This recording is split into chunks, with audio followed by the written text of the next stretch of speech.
under arrest. Look, I'm under what? Gentlemen, this is Democracy Manifest. Have a look at the headlock here. See that chap over there? Get your hand off my penis! And you, sir, are you waiting to receive my limp penis? Now, get your hands off there. Ta-ta and farewell. So, Arrowhead, we are back here again. You keep nerfing popular guns because, I guess from your guys' description and your guys' perspective, it seems like those guns were just overpowered and you guys are just trying to avoid a meta. You guys recently decided to nerf the two most popular fire weapons, the Firebreaker and the Flamethrower. But what the players of the actual game, you know, the people actually playing the game, have been telling you guys since day one is that they are using guns that are actually reliable and that most guns in the game are not reliable. That is why we are using these guns, not because they're overpowered. Now, in your guys' explanation for why you nerfed the incendiary breaker, if I could look at this right, it quite literally says it was nerfed for being too reliable. And what's crazy is it's almost as if that's why we said we're using these guns. Now, the other gun that was nerfed was the Flamethrower. This was not even stated as a balance change in the patch notes, which it absolutely should have been. Because, you know, people were just logging in, grabbing their Flamethrower, and then they use it, and it all of a sudden doesn't work for what they used it for probably the night before. But you decided to list this under the bug fix section that fire will act more realistically. Now, for what it's worth, Arrowhead has responded in the main Discord that they've heard the community's response to this change, and that they're having an internal discussion about the best course of action. So it's possible that they might go back on this, or maybe they already have by the time I post this video. But this isn't the first time that you guys have done this and the community has outcried. Here's Pilestat showing this video that says the devs must be stopped at a dev lunch meeting, and I guess they all watched it. Well, it's time for part 2. How many times do we have to teach you this lesson, old man? So let's first talk about the Helldivers philosophy of what makes a good video game. The old CEO Pilestat has talked about how they want to be the next From Software, who are known for making games such as Dark Souls, Elden Ring, and Sekiro. Pilestat is obviously a fan of these games, and he loves the ideology behind these games. That the bosses in these games are not difficulty just for difficulty's sake. They're trying to make you feel that very strong emotion once you've overcome the impossible odds, and you can't feel that without being challenged. Now, it may sound strange to you bringing up Elden Ring when we're talking about Helldivers, because they're two insanely different games. More on that later, but first, let's go ahead and take a trip down memory lane to the Viper Commandos Warbond. And let's just go ahead and go to the PlayStation blog post and read the description for the throwing knife that was added inside of this Warbond. One of my things in Viper Commandos is our new utility item, the throwing knife. Imagine mowing down a crowd of Terminids and running out of ammo with only one bug remaining. No time to reload, so you dive backwards and throw a hunting knife into its carapace right before it descends on you. And when you read this in the PlayStation blog post, and when I did at least, you may just think it's a fun description of the new item. But later, you know, when they end up nerfing ammo economy to the Breaker Incendiary, you might see some parallel of how this builds a bigger picture of how the ideology of how they kind of want to force these situations within a game just ends up with them making nerfs that are kind of disconnected with the reality of the players playing these games. And that's the problem with this. It's completely idealistic. It is not the game that you guys created. The whole situation that you just described for this throwing knife is a pretty cool description for a PlayStation blog post and nothing more. And if you're making nerfs to reliable weapons to make them unreliable, to force a situation where you run out of ammo, you are only proving to the player base time and time again that you guys don't actually play this game, or what most people are saying, that you only play this game on like difficulty 5. So let's go ahead and talk about the meta, because Arrowhead wants to avoid a meta. Well, the new CEO Shams Georgiani actually said in the Discord that it had upwards of a 30% pick rate in bug matches, and he said, is it the meta? Yes, and this is a problem. Now, let's quickly go ahead and get some definitions straight. what does overpowered actually mean when it comes to a video game? There's not really a straight up definition for this online. Everyone probably has a different definition for this in their head. But to me, something that's overpowered is something that makes nearly every situation in the game easy. Well, what I can say about that is, number one, the breaker, incendiary, and the flamethrower are bug weapons. They're not bot weapons. So that eliminates 50% of situations in the game. But fine, you know what? They are very strong on the bug side. Let's just forget about that. They make every bug mission easy, right? Well, no. I ran 2 polls in my YouTube community section that said if you are on a bug mission where the map seed is full of these green bile spewers and you could pick your teammate's weapon, would you rather than bring a breaker, incendiary, or a dominator? And the majority of you voted the dominator. Again, if you're on a map seed where these green bile spewers are spawning, would you rather your teammate bring a flamethrower or a grenade launcher? And again, the majority of people voted the grenade launcher. Now, of course, you know, one's a primary, one's a support weapon. Obviously, you have primary and support weapon combos. You could pair the breaker, incendiary with the grenade launcher to kind of curve out each other's weaknesses. But the point of these questions was to ask in a vacuum, are either of these 2 weapons that got nerfed overpowered in every situation, even if we're only talking about the bugs? And the answer is no. They are strong and reliable weapons that people enjoy using. Those 2 community polls weren't enough? You don't believe me? Well, Arrowhead's Nerfed Explained blog post literally said they nerfed the breaker, incendiary for being too reliable. Too reliable? Really? That's what we're nerfing guns for? They honestly just nerfed it for having a 30% pick rate. And this quite literally reminds me of the original nerfs to the original breaker, where everyone's responses to those nerfs was they were using it because the other guns are shit. They are not reliable. So let's just go ahead and open up the game.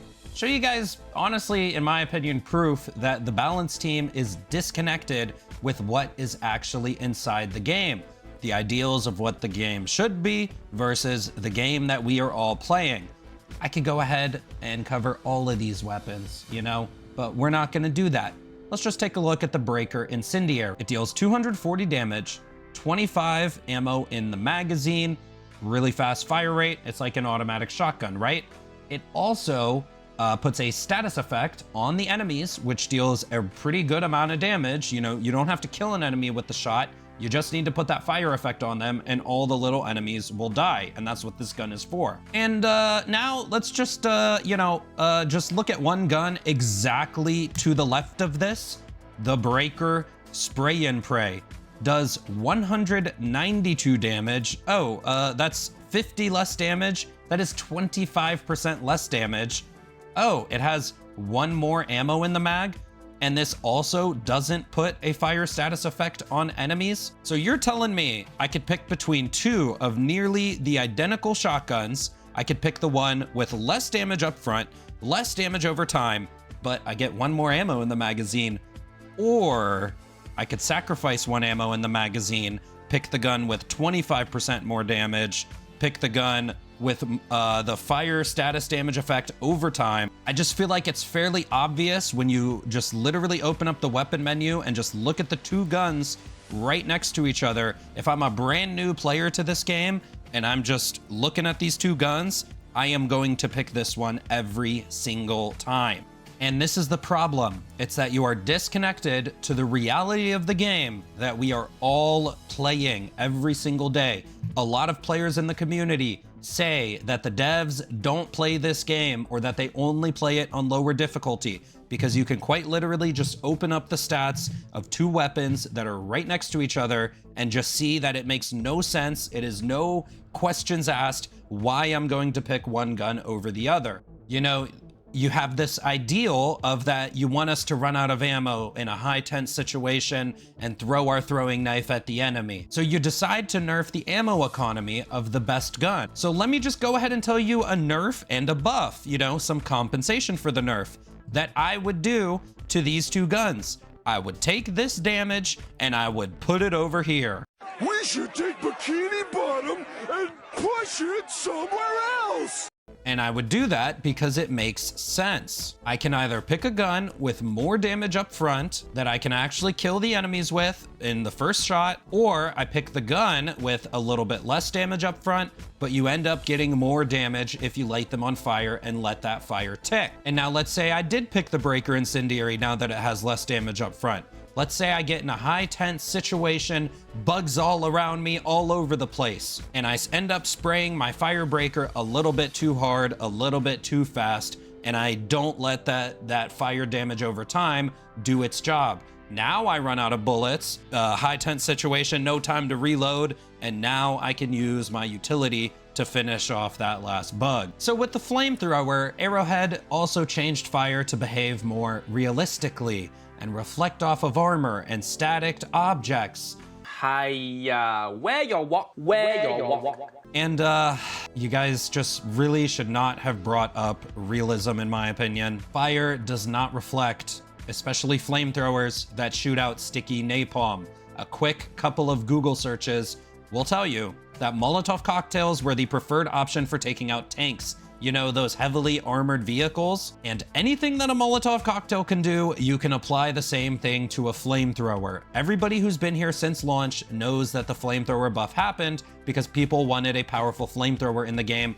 Pilestet, you have specifically commented on having how it sucks to not have powerful flamethrowers in game, and you guys completely undid the buff and turned this thing back into its launch state. Let's go ahead and talk about realism, because real flamethrowers would work on the bot side of things. I mean, most of those enemies have heat sinks. Real flamethrowers have range, and for what it's worth, real flamethrowers required the troops to wear backpacks, and this is the only game that I've ever played where weapons had backpacks that was actually important to the game state. Now, we will definitely touch more on realism as we're talking about more weapons in the next section, which is nerfs create the meta that you are trying to avoid. Let me just name a couple weapons for you that got nerfed, and you tell me which mechanic on these weapons has been targeted the most by these nerfs. We've already touched on ammo, which is targeted very frequently, which, for what it's worth, makes the supply pack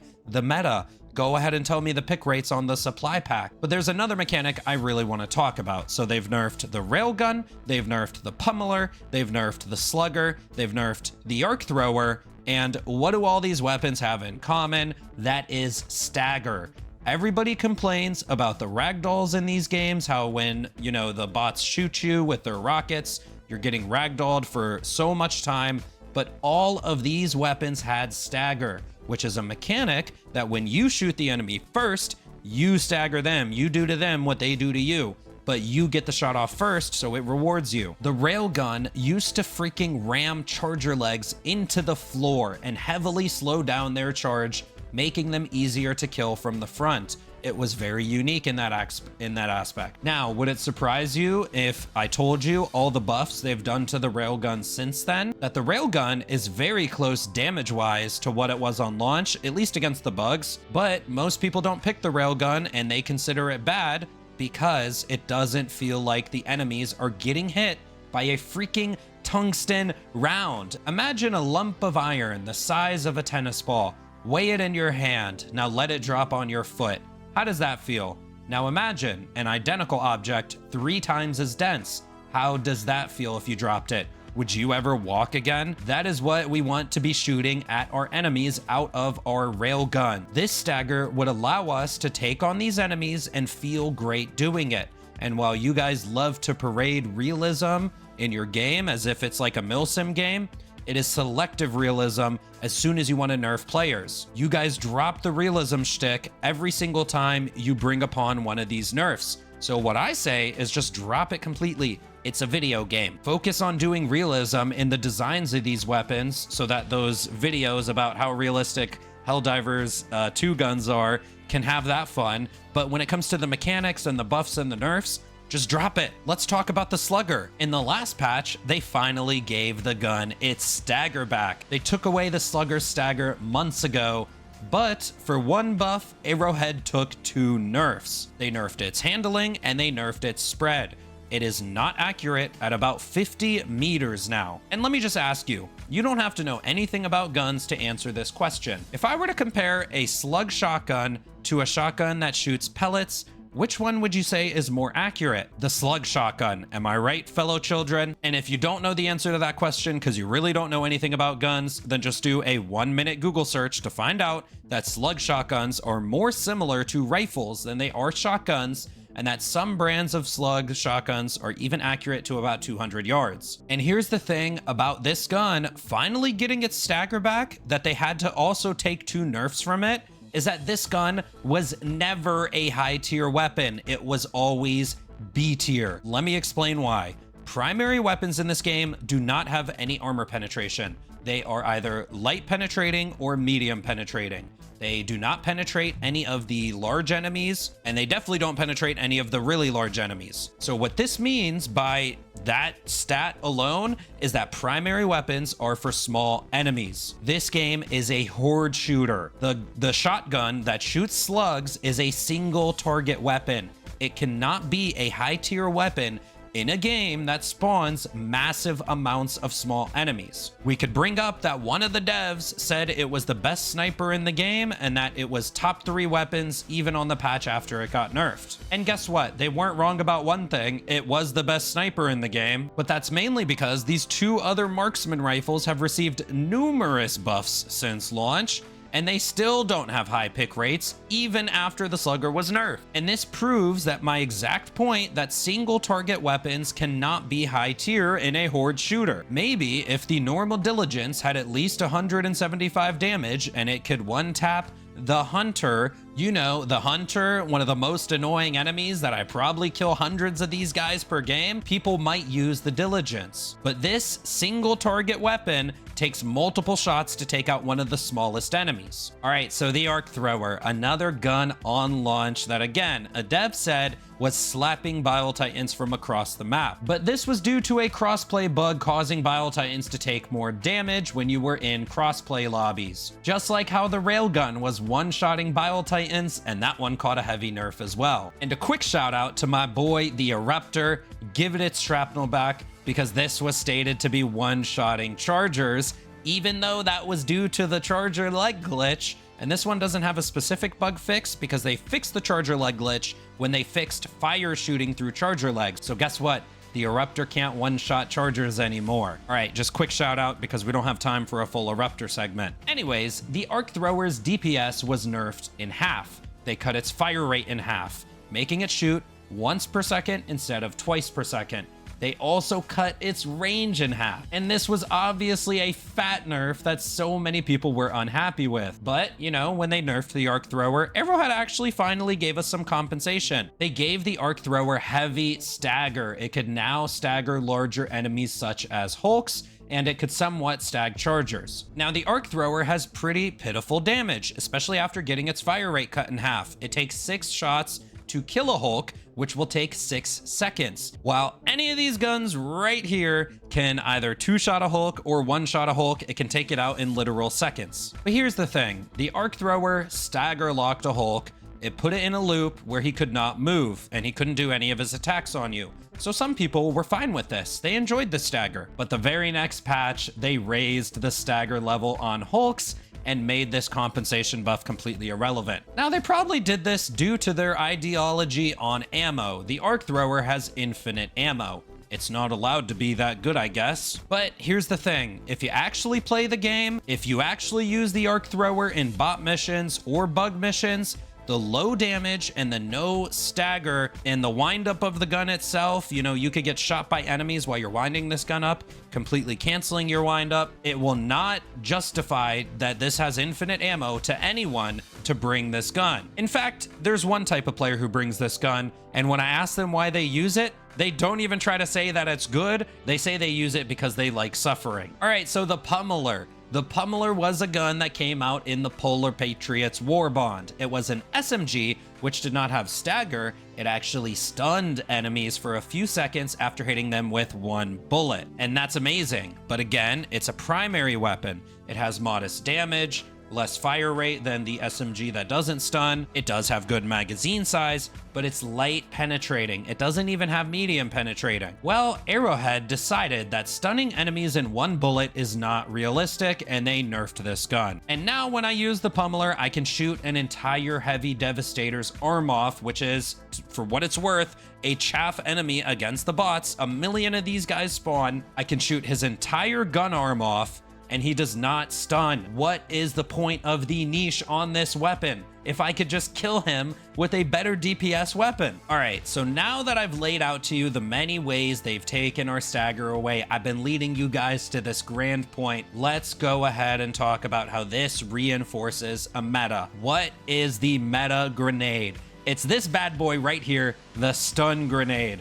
It stuns entire groups of enemies, including Hulks, including chargers for like what, 4 or 5 seconds. All those guns I just talked about only staggered. They did not stun, except for the pummeler, but the pummeler did not stun chargers or Hulks, at least not instantly. You had to kind of unload into them for a while. So in what world, Arrowhead, is anybody taking the throwing knife, which can quite literally only kill the smallest of enemies? In what world, just logically, if you play the game, is this situation that you've described so gracefully in the PlayStation blog post, is anybody ever going to pick the throwing knife? You, by nerfing stuff, have created a meta in which the description for the throwing knife cannot exist. I used to use the pummeler, and I would not take stun grenades because I would spray it back and forth on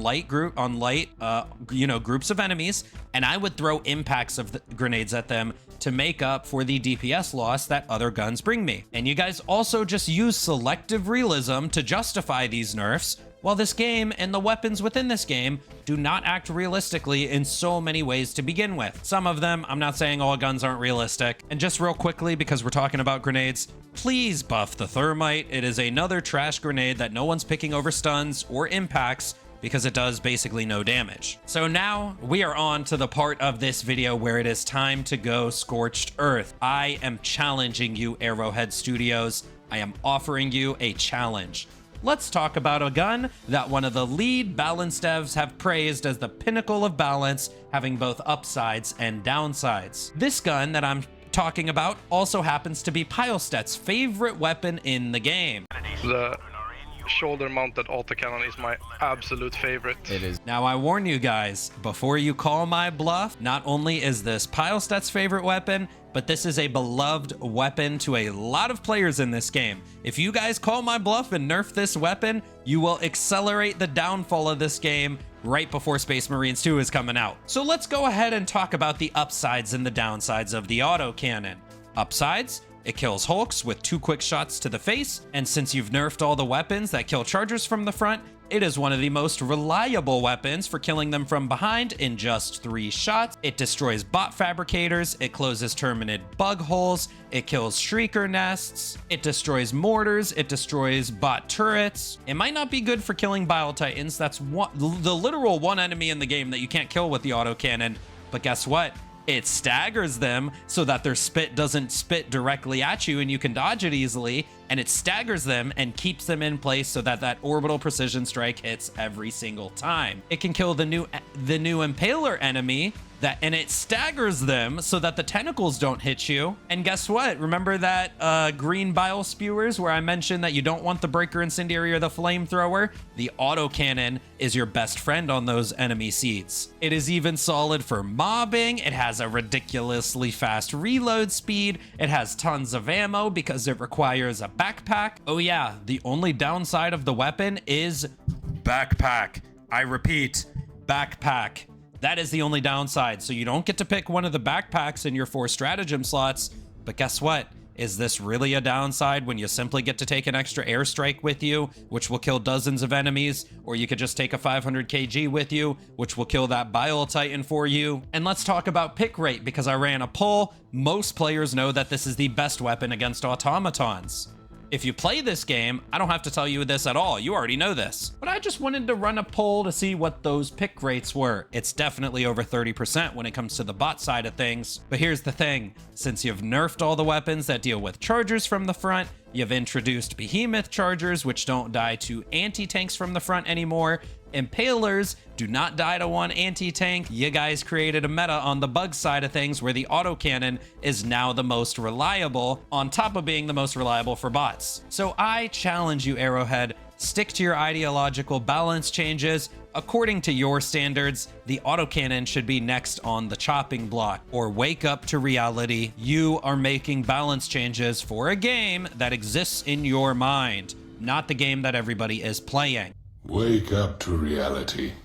Nothing ever goes as planned in this accursed world. And bro, like, what can I say? Like when I give examples, like take the breaker incendiary damage and put it over here, and take the spray and pray damage and put it over here, it is just so obvious when these weapons are next to each other. Like I said, I could go through every single weapon and tell you exactly how to fix it. You know, like diligence, maybe being able to one-tap the smallest of bug enemies to their body. Like, that might make people take the diligence, by the way. There are so many of these weapons I could go through, but we're not going to do that. Literally, like, don't have 15 meetings to make these really obvious changes, in my opinion. This entire patch has been received as an L because of 2 nerfs, because there was no compensation. There seems to be no logic behind these changes. There's like, what is the logic behind the Purifier, the Liberator Penetrator? All right, guys, we're going to go ahead and end it there. I'll see you guys next time. I'm out.